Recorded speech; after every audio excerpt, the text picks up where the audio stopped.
ప్రియులారా,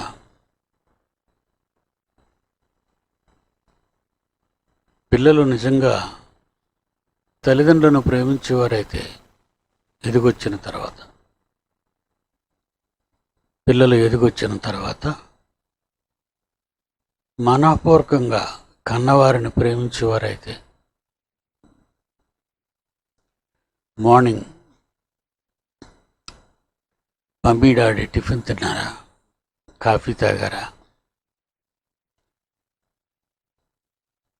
ఏమైనా చదువుకుంటారా, ఏమైనా తెమ్మంటారా, ఇంకా స్పెషల్గా తినడానికి ఏమైనా తెమ్మంటారా, అలాగే మధ్యాహ్నం విశ్రాంతి కోసం మాట్లాడతారు. మీరు విశ్రాంతి తీసుకోండి,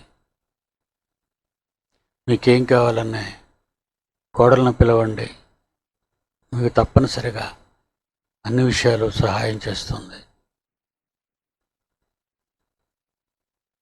అలాగే నైట్ అంటే నిజముగా తల్లిదండ్రులను ప్రేమించే పిల్లలు కన్నవారికి ఏం కావాలో అని ప్రతిదినము ఆలోచించే మనస్సు వాళ్ళకు ఉంటుంది. కారణం, తల్లిదండ్రుల గొప్పతనం ఏంటో ఆ పిల్లలకు తెలుసు కనుక. ఎందుకంటే పిల్లలు ఏం చేయకపోయినా తల్లిదండ్రులు మాట్లాడుకుంటారు. ఏంటండి మన పిల్లవాడు అస్సలు మనల్ని పట్టించుకోవట్లేదు, మన కోడలు మనల్ని పట్టించుకోవట్లేదు, మన అమ్మాయి మనల్ని పట్టించుకోవట్లేదు. ఇలా వాళ్ళు మాట్లాడుకుంటూ పట్టించుకోకపోవటానికి కలత చెందుతూ బాధపడుతూ ఏదో పోగొట్టుకున్న వారిలా వాళ్ళు మన కళ్ళకు కనిపిస్తూ ఉంటారు. అంటే పిల్లల వలన శాంతి లేదు అని. కొంతమంది తల్లిదండ్రులు అయితే పిల్లల్ని కన్నావు కానండి, వారి వల్ల మాకు ఏ సుఖమూ లేదు అని చెప్పుకునే తల్లిదండ్రులు ఎంతోమంది మనం చూసాం. భూమి మీద తల్లిదండ్రులకు పిల్లలకు ఇలాంటి అభిప్రాయాలు వారి మధ్య ఉంటే, పరలోకపు తండ్రికి భూమి మీద ఉన్న మనతో ఎలాంటి అనుబంధం భూమి మీద ఉన్న తన పిల్లలతో తండ్రి పంచుకున్నాడో, బాధపడుతున్నాడో,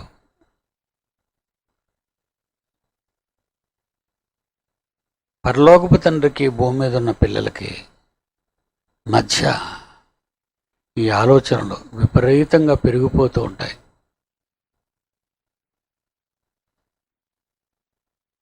ప్రియులారా, మన తండ్రి తన కష్టాలు చెప్పుకుంటాడు. ప్రత్యేకంగా వచ్చి కాదు, 66 పుస్తకాలలో తన ఆవేదన అంతా, తన పిల్లల మీద పెంచుకున్న ప్రేమంతా, వాళ్ళు తిరుగుబాటు చేసినదంతా మనసు విప్పి మాట్లాడినట్టుగా పరలోకపు తండ్రి 66 పుస్తకాలలో తన ఆవేదనను పిల్లలకు చెప్పుకున్నాడు. మనం బైబిల్ చదువుతుంటే అతని మనసులో ఎంత ఆవేదన ఉందా, పరలోకపు తండ్రి భూమి మీద ఉన్న మన కొరకు ఎంత ఆలోచించగలుగుతున్నారా అనే ఆశ్చర్యపడే వాస్తవాలు, దేవుని మనసులోని మాటలు బైబిల్ నందు వ్రాయించాడు. అదే పోయిన వారంలో మన పాఠ్యభాగం. ఎబ్రీలుకు రాసిన పత్రిక 10వ అధ్యాయం 38వ వచనం. ఎబ్రీలుకు రాసిన పత్రిక 10వ అధ్యాయం 38. నా ఎదుట నీతిమంతుడైన వాడు విశ్వాసమూలముగా జీవించును గాని అతడు వెనుక తీసిన ఎడల అతని యందు నా ఆత్మకు సంతోషం ఉండదు. ఇంత పెద్ద విశాలమైన ప్రకృతిని కలిగించిన దేవుడు, ఆకాశ మహాకాశముల పైన ఆసీనుడై ఉన్న మహోన్నతుడైన మన కన్న తండ్రి, అతని ఆత్మకు సంతోషం ఉండదా? దేవుని ఆత్మకు ఎంత గొప్పవాని ఆత్మకు సంతోషము లేకుండా చేసింది ఎవరు అంటే తన పిల్లలే.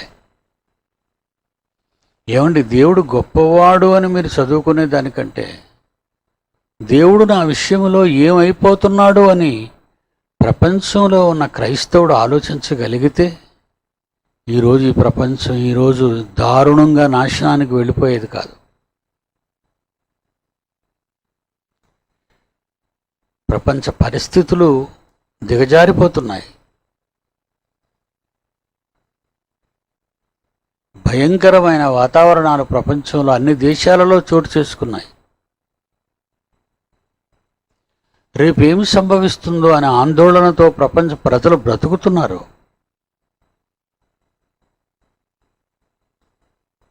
దేవుణ్ణి ఉసురు పెట్టినందుకు కాదంటారా? దేవుణ్ణి ఉసురు పెట్టడం అంటారండి.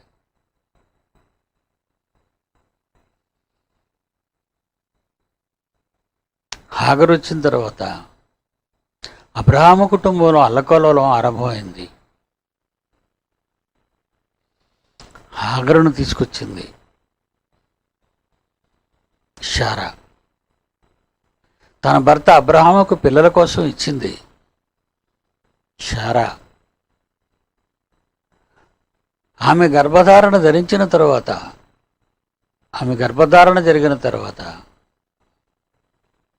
కుమారుడు పుట్టిన తర్వాత ఇష్మాయేల్ శారాకి మింగుట పట్టడం లేదు.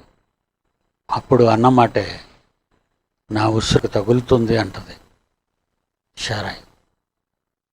ఎవరినైనా మనం బాధ పెడితే, ఎవరినైనా మనం కలత పెడితే వాళ్ళు మూలుక్కుంటారు. లోపల మూలుక్కుంటూ విచారిస్తూ నలిగిపోతూ ఉంటారు. మనస్సు కకావికలం అయిపోతుంటుంది. దాన్నే ఉసురు పెట్టడం అంటారు. పరలోకపు తండ్రి, ఆత్మగల దేవుడు, ఆకాశ మహాకాశాల ఆసీనుడు, సర్వలోక సృష్టికర్త, మహోన్నతుడు, బలపరాక్రమవంతుడు, అలాంటి దేవుడు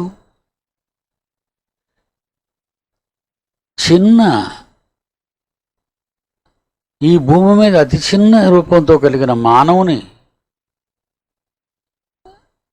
దశ చూసినప్పుడు, తన పట్ల అవిధేయతగా ఉన్నప్పుడు, తనను పట్టించుకోకుండా తిరుగుతున్నప్పుడు ఆయన ఇంటర్నల్గా నా ఆత్మకు సంతోషం ఉండదు అని డెలిబరేట్గా వ్రాయించాడండి వాక్యాన్ని. నా ఎదుట నీతిమంతుడుగా ఉండవలసిన వాడు విశ్వాసం మూలముగా జీవించాలి, కానీ అతడు వెనుక తీస్తున్నాడు. విశ్వాసములో ఉండడానికి వెనుక తీస్తున్నాడు. నీతిమంతుడుగా ఉండడానికి, విశ్వాసం వలన నీతిమంతుడుగా ఉండడానికి వెనుక తీస్తున్నాడు. వెనక్కి వెళ్ళిపోతున్నాడు. వెనక్కి వెళ్ళిపోవడం దేవుడు చూస్తున్నాడా? ఎన్ని వందల కోట్ల మంది మనుష్యులున్నా ప్రతి మనిషి ఎలా వెనక తీస్తున్నాడో పట్టించుకునే దేవుడు మనం నమ్ముకున్న తండ్రి. నా ఒక్కడి గురించి ఏం ఆలోచిస్తాడో అనుకుంటున్నారా? ఒక్క పాపి నశించకూడదు, నాశనానికి పోకూడదని అందరి ఎడలా దీర్ఘశాంతం చూపుతున్నాడు అనే మాట చదువుకున్నాం మనం. ఒక్క పాపి అంటే ఇన్ని వందల మంది కోట్ల మనుష్యుల్లో, ఇన్ని వందల కోట్ల మనుషులలో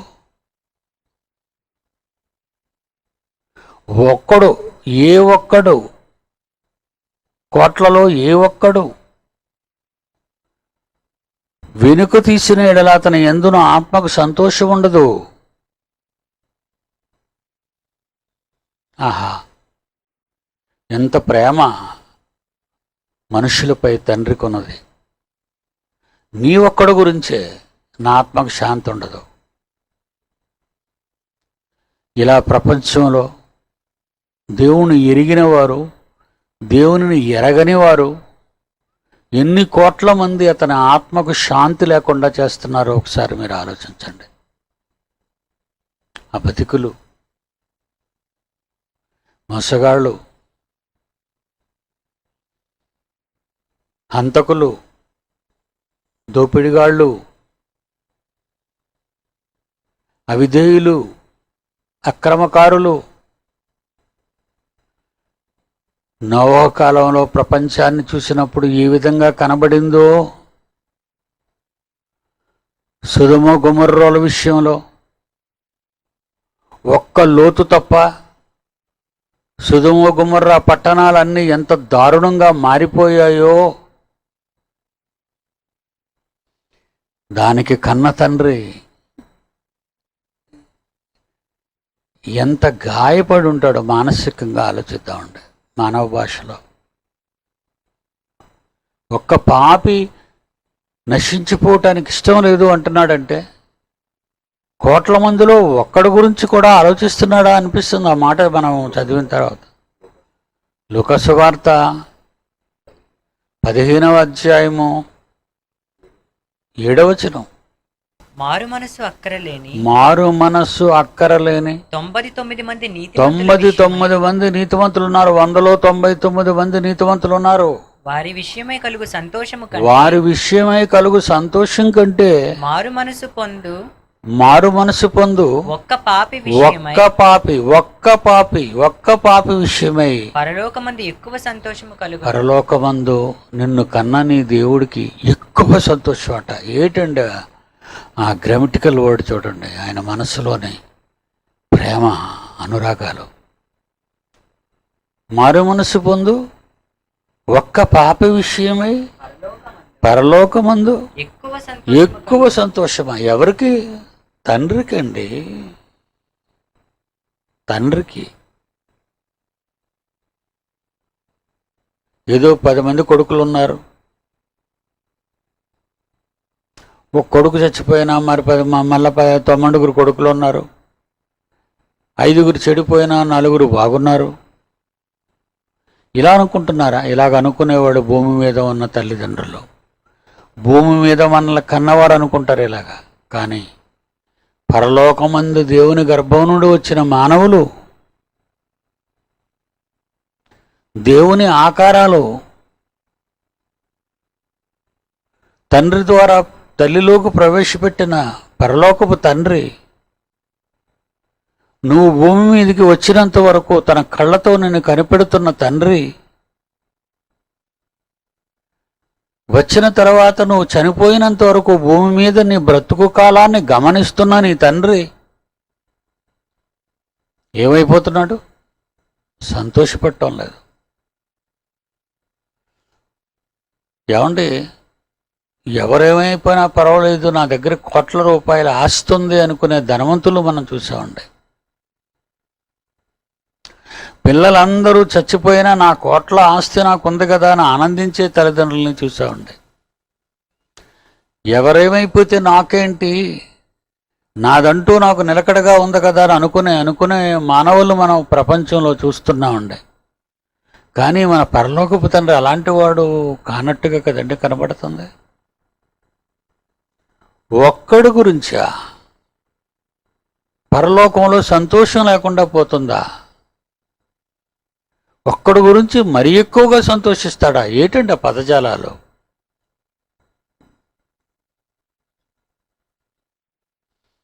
మారు మనసు పొందు ఒక్క పాపి విషయమై పరలోకమందు ఎక్కువ సంతోషము కలుగును, ఎక్కువ సంతోషము కలుగును. ఒక్కరు మారితే అంత గొప్ప సంతోషం ఆ కన్న తండ్రికి. అంత అల్ప సంతోష అనుకుందామండి కాసేపు ఆయన్ని. అంత చిన్నదానికి సంబరపడిపోతాడా మన కన్న తండ్రి? ఎంత గొప్పవాడండి ఆయన. మనుషులపైన ఎంత ప్రేమానురాగాలు పెంచుకున్నాడండి ఆ తండ్రి. దానిని మానవాళి ఏం చేస్తుందో మీరు ఒక్కసారి ఆత్మవిమర్శ చేసుకోండి. అతని యందున్న నా ఆత్మకు అంటున్నాడు చూడండి. నా ఎదుట నీతిమంతుడైన వాడు విశ్వాసం మూలముగా జీవించును, కానీ అతడు నా విషయంలో వెనుక తీసాడు అనుకోండి, అతని యందున ఆత్మకు సంతోషము ఉండదు.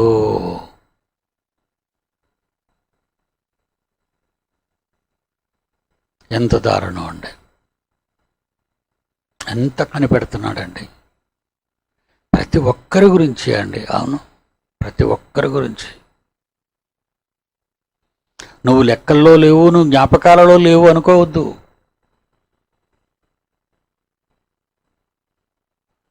తనకు పుట్టిన వారందరూ, వాళ్ళందరినీ అతను చూస్తున్నాడు. ఈమె ఎలా జీవిస్తుంది, ఇతడు ఎలా బ్రతుకుతున్నాడు, ఎవరి కోసం బ్రతుకుతుంది, ఎవరి కోసం బ్రతుకుతున్నాడు, ఇవన్నీ దేవునికి అవసరమండి. అవసరమండి. ఆయన పిల్లలండి, ఆయన పిల్లలు. పిల్లల మీద అంత మమతానురాగాలు ఉన్నాయండి పరలోకపు తండ్రికి. భూమి మీద ఏ తల్లిదండ్రులలో లేని మమతానురాగాలు పరలోకపు తండ్రికి నీపైన ఉన్నాయనే సంగతి ఈరోజు మర్చిపోకూడదు.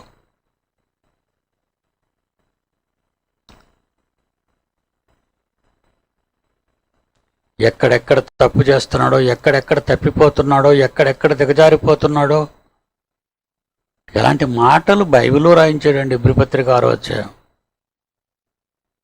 4-6 వచనాలు. నా పిల్లలు ఎక్కడ తప్పిపోయారు, ఎక్కడ జారిపోయారు, ఎక్కడ వెనుక తీశారు, ఏమైపోతున్నారు అని ఆలోచిస్తే, ఒకసారి నన్ను తెలుసుకున్న తరువాత పరలోక సంబంధమైన వరమును రుచి చూచి పరిశుద్ధాత్మ వరాన్ని పొంది బాప్తిస్మం ద్వారా పరిశుద్ధాత్మలో పాలివారై పరిశుద్ధాత్మను అనుభవాన్ని కలిగిన వారుగా దేవుని దివ్యవాక్యమును, దేవుడిచ్చిన 66 పుస్తకాలలోని దివ్య మాటలను, రాబోవు యుగ సంబంధమైన శక్తుల ప్రభావాలు, ఎలా ఉంటుంది ఈ ప్రపంచం, ఏమైపోతుంది ఈ ప్రపంచం, అలా అనుభవిస్తూ ప్రపంచాన్ని, శక్తులని, తప్పిపోయిన వారు అనుభవించిన తరువాత తప్పిపోయిన వారు, తమ విషయంలో అనుభవించిన తరువాత తప్పిపోయిన వారు. ఆహా! అనుభవిస్తుండగా చూసిన తండ్రి, తప్పిపోతుండగా చూసిన కనిపెట్టిన తండ్రి. ఎంత గాయపరుస్తుందండి ఈ లోకం ఆయన్ని.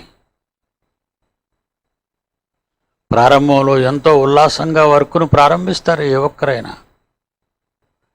కాలక్రమంలో రోజులు గతించే కొద్దీ నీరసించిపోతారు.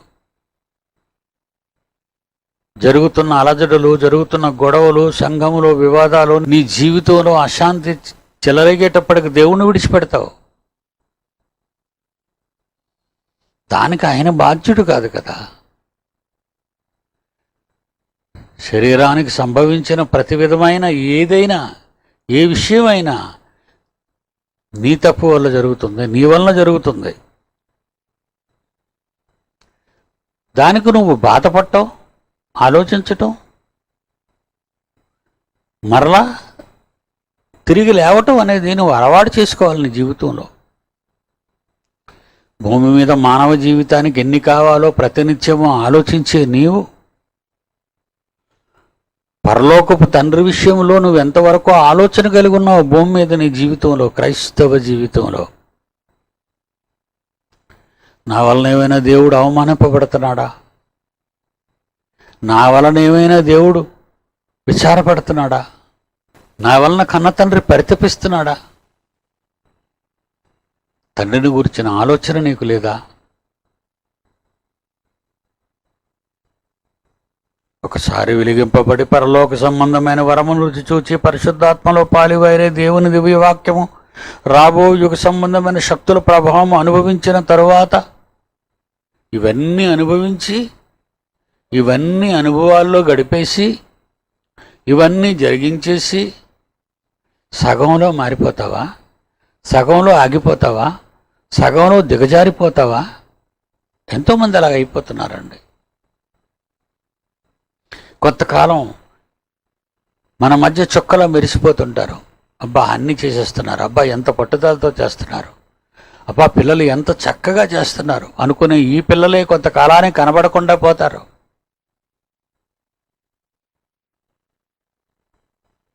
కారణాలు చెప్తారండి. ఏం బాబు ఇంతకాలం వచ్చి ఈ మధ్య నువ్వు కనిపించడం లేదంటే కారణం చెప్తావా? రోగం చెప్తావా? కోరిక చెప్తావా? నీ కోరిక ఏదైనా ఫలించాలన్న దేవుణ్ణి విడిచిపెట్టావా? నీ కోరికను నెరవేర్చుకోవడానికి దేవుని పనిని అశ్రద్ధ చేస్తున్నావా? తండ్రి పని ఉన్న కాలంలో, నీ వలన తండ్రి పని జరగవలసిన కాలంలో, నీ వలన తండ్రి పని జరగవలసిన కాలంలో, బాగా ఆలోచించాలి మీరు ఇవన్నీ. తండ్రి పని జరగవలసిన కాలంలో నీ సొంత పనుల కోసం, నీ సొంత కోరికల కోసం, నీ సొంత బ్రతుకు కోసం నువ్వు మానేస్తే తండ్రి ఆత్మకు సంతోషం ఉంటుందా? పరలోకపు తండ్రిని కష్టపెట్టే నీ మనస్సు, పరలోకపు తండ్రిని కష్టపెట్టే నీ మనస్సు భూమి మీద నువ్వు మనస్సారా ఆనందించగలవా?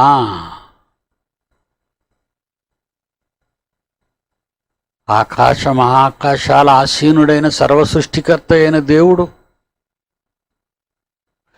నీ ఒక్కడి గురించి ఆలోచించి, నీ ఒక్కతి గురించి ఆలోచించి, నీలో ఉన్న తన ఆత్మకు సంతోషం లేకుండా పరితాపం చెందుతుంటే, ఆయన ఉసురు నీకు తగిలితే నువ్వు సక్సెస్ కాగలవా?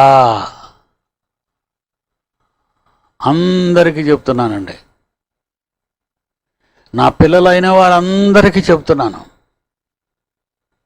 నీ తండ్రి పని చేసి తర్వాత నీ పని ఎంతున్నా చేసుకో. నా రాజ్యము, నా నీతి మొదటి వెతకండి, అప్పుడు అవన్నీ మీ పనులన్నీ మీకు అనుగ్రహింపబడును. ఎన్ని మాటలు, ఎన్ని ఓదార్పు వచనాలు, ఎన్ని సంగతులు ఆయన మన మనస్సుకు అర్థమయ్యేటట్టు రాయించాడు. ఇవి చదవటం లేదా? ప్రసంగాలు చేస్తావా? ప్రతి పనిలో అందరికంటే ముందుగా ఉన్న నీవు ఒకనాడు ఇప్పుడు ఏ పనిలో ఎప్పుడూ కనబడకుండా ఉంటున్న నీవు, అది నీ మార్పు. వెలిగింపబడి పరసంబంధమైన వరమును రుచి చూసి పరిశుద్ధాత్మలో పాలివారై దేవుని దివ్యవాక్యము రాబో యుగ సంబంధమైన శక్తుల ప్రభావమును అనుభవించి పనిచేసిన నీవు తరువాత తప్పిపోయిన వారు తమ విషయములో దేవుని కుమారుని మరలా సిలువ వేయించు బహాటముకు ఆయనను అవమానపరుచుతున్నారు. అట్టి వారిని మారు మనసు పొందినట్లు మరణాన్ని నూతనపరచుట అసాధ్యం. ఏమండి, ఒకవేళ నీవు ఈ స్థితికి వెళ్ళిపోయావేమో ఒకసారి ఆలోచించు. ఇట్స్ క్రానిక్ డిసీజెస్, ఇవి క్రానిక్ డిసీజ్ అండి. ఇది మరలా నువ్వు వెనక్కి రాలేవనేసాడు. ఒక వారం ఉండిపోయో, 2 వారాలు ఉండిపోయో, నెల ఉండిపోయో, నెలలు ఉండిపోయో, నువ్వు ఉండిపోతున్న ఇంటి దగ్గర కాలంలో సంఘములో దేవుని పనులు జరుగుతున్నాయా? సంఘములో దేవుని పనులు జరుగుతున్నాయని తెలిసి నీవు నీ స్వార్థం కోసం, నీ సంతోషం కోసం, నీ అవసరాల కోసం తండ్రి పనిని నిర్లక్ష్యం చేస్తే, నువ్వు రాకపోతే దేవుని కుమారుని మరలా సిలువ వేయచ్చు. బాహాటముగా ఆయన అవమానపరుచుతున్నారు. ఒక పక్క కన్న తండ్రి తన మనస్సులో ఆనందం, తన ఆత్మకు సంతోషం లేక బాధపడుతుంటే, ఒక పక్క కుమారుడైన క్రీస్తు ఎవరి కొరకు తన ప్రాణాలు పెట్టి మరణించి మృత్యుంజయుడే లేచాడో ఆ యేసును మరలా నువ్వు సిలువ వేస్తూ ఆయన అవమానపరుస్తున్నావు, క్రీస్తును అవమానపరుస్తున్నావు, తండ్రిని ఆయాస పెడుతున్నావు. నిన్ను కన్న నీ తండ్రిని అతని ఆత్మకు శాంతి లేకుండా, సంతోషం లేకుండా చేస్తున్నావు. నీ కొరకు తన ప్రాణం పెట్టిన మీ అన్నయ్యకి యేసుక్రీస్తుని బాహాటముగా అవమానపరుచున్నావు. దేవుని పని జరుగుతున్నా కనబడని నీవు, దేవుని పనులు జరుగుతున్నాయని విషయాలు తెలుసుకున్న నువ్వు రాకుండా ఉండటం అవమానపరచడం కదా, బాహాటం కాదు. నీ రూపురుగుళ్ళు ఏమనుకుంటారు? ఏమండి ఎప్పుడు కూడా ఈమె స్త్రీల కూటానికి వెళ్ళిపోయేదండి, ఇటు మధ్యన వెళ్ళడం మానేసింది అనుకోరా? అవమానం నీకు పట్టించుకో. నీకు అన్ననని చెప్పుకొని నీ కొరకు ప్రాణం ఇచ్చిన నీ అన్నయ్య అవమానపరచబడి బాటముగా నీ జీవితం వలన, నీ కృత్రిమ కార్యక్రమాల వలన సిలువ వేయబడి నీలాంటి వ్యక్తిని తిరిగి తీసుకురావటం కష్టం అన్నాడు దేవుడు. నువ్వు మారవిక. ఈ పగులు ఎప్పుడైతే ఏర్పడిందో మొత్తం స్ట్రక్చర్ అంతా పగులు వచ్చేస్తుంది. పునాది ఎప్పుడైతే బ్రేక్ అయిందో ఎంటైర్ స్ట్రక్చరే బ్రేక్ అయిపోద్ది.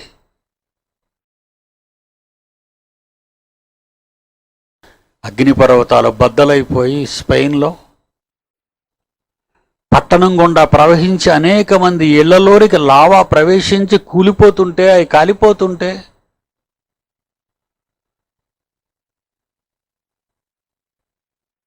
మనసు గాయపడిపోతూ ఉంటుందండి. మనుషుల కష్టాలు ఎలాగా నాశనం అయిపోతున్నాయి లావాకి.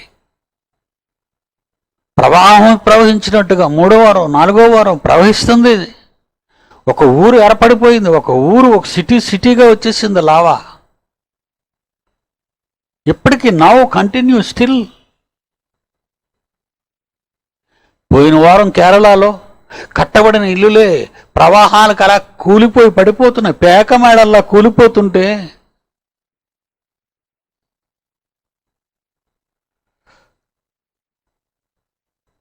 ఎందుకు దేవుడు పరితపిస్తున్నాడు నేను చూసి? నీ ప్రారంభం మొదట నీకున్న ప్రేమను వదిలితివి అంటున్నాడు. మొదట నీకుండిన ప్రేమను వదిలితివి. నువ్వెంత మంచివాడువా రోజు, నువ్వెంత మంచిదానివా రోజు.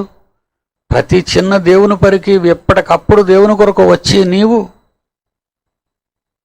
ప్రతి దేవుని పనిలో పాలు పంపులు పొందే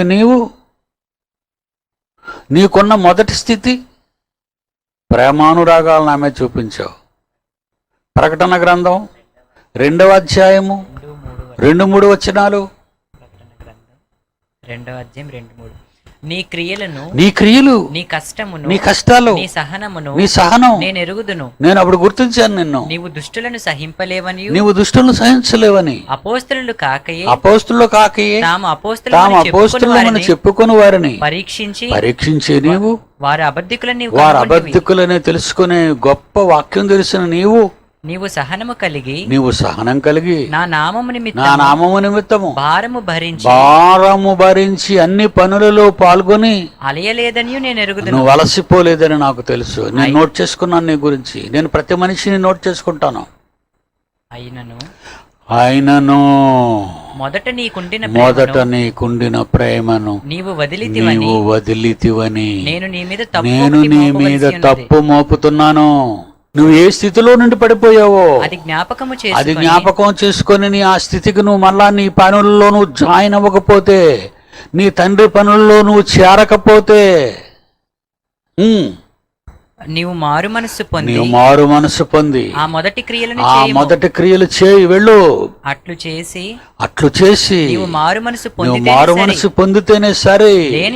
లేని ఎడల నేను నీ యొద్దకు వచ్చి నీ దీపస్తంభాన్ని దాని చోట నుండి తీసేస్తాను.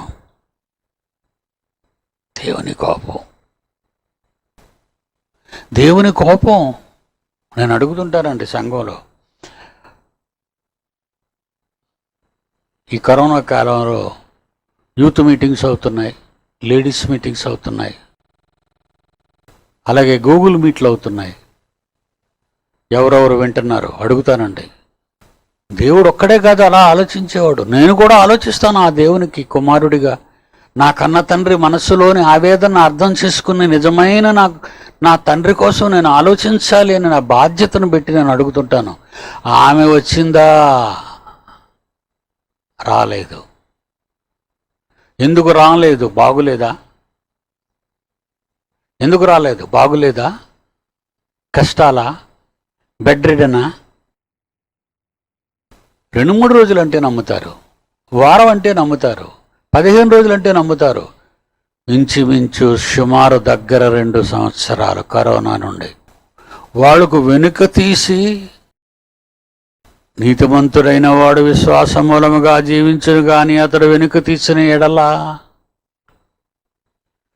అతని యందున్న ఆత్మకు సంతోషం ఉండదు.